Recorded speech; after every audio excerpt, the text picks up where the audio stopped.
Hey everybody, I'm Kyle, this is Piper, and we're out here at Whistling Dixie Farms. Today, we're going to take an opportunity to answer some questions that have come up after our recent video about incubating eggs. So sit back, hold on tight, and check out these questions and answers submitted from our viewers. If you have a question that didn't get answered, feel free to drop a question in the comments below, and we'll answer those questions as quickly as we can. Thanks for joining us today. Why can't you wash a dirty egg? What does an egg that is too dirty to be incubated look like? It's important for eggs to be clean when they go into an incubator because the eggs need to stay healthy throughout the whole incubation process. Just like it takes a warm, moist environment for an egg to develop properly, this is also an environment that encourages the growth of bacteria and disease that can cause an egg to not develop properly, or to cause the chick to be sick or weakly when it hatches. This is an example of a good, clean egg. This egg was laid in a nest by the hen, and we were able to collect it, and it's in very good, clean condition.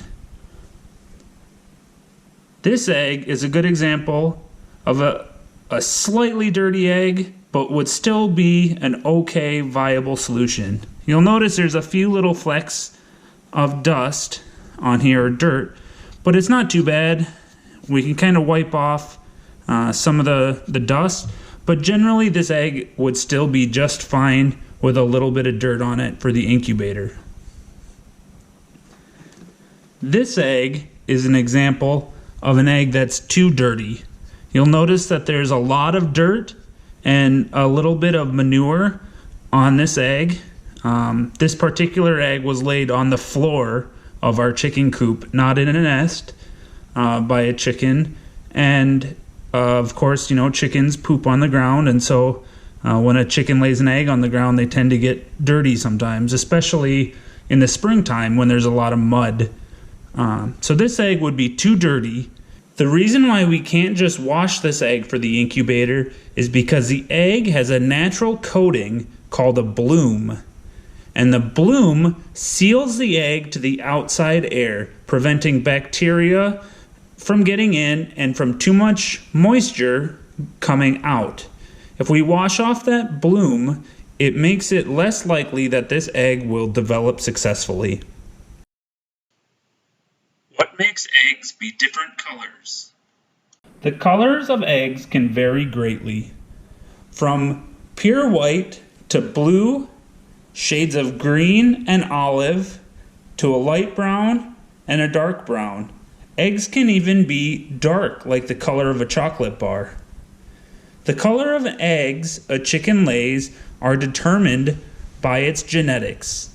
The same way as your genetics determine what color your hair, eyes, and skin will be, the genetics determine what color a chicken's feathers will be and what color eggs it will lay. They inherit those genetics from their parents.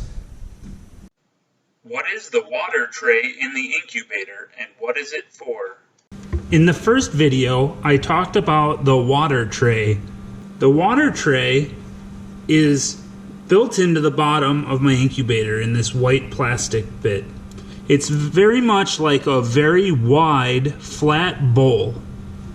And the purpose of the water tray is to hold water inside of the incubator to evaporate and keep the inside air inside of the clear plastic dome nice and moist so that the eggs can develop properly.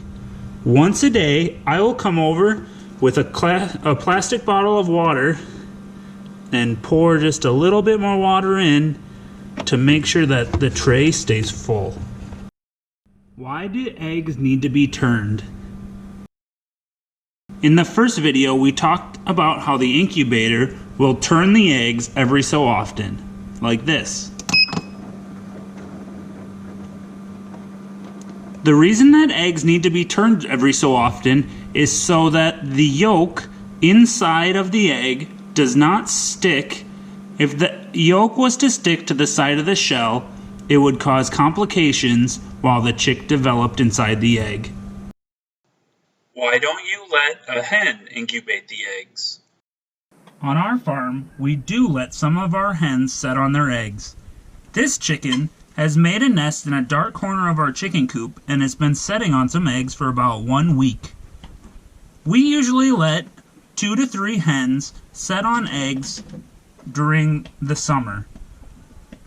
We have no control on when or if a chicken is going to decide to make a nest.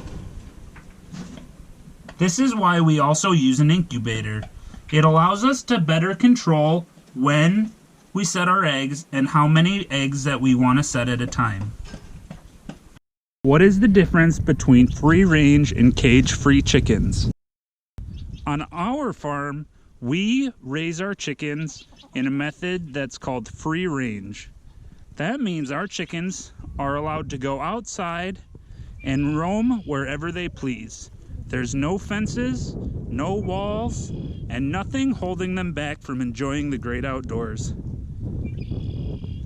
A cage-free chicken is a chicken that's traditionally raised inside of a building, though not inside of a cage. Imagine if you were in a school gymnasium and that whole gymnasium was filled with chickens. That is about the same as what a cage-free chicken coop would be like.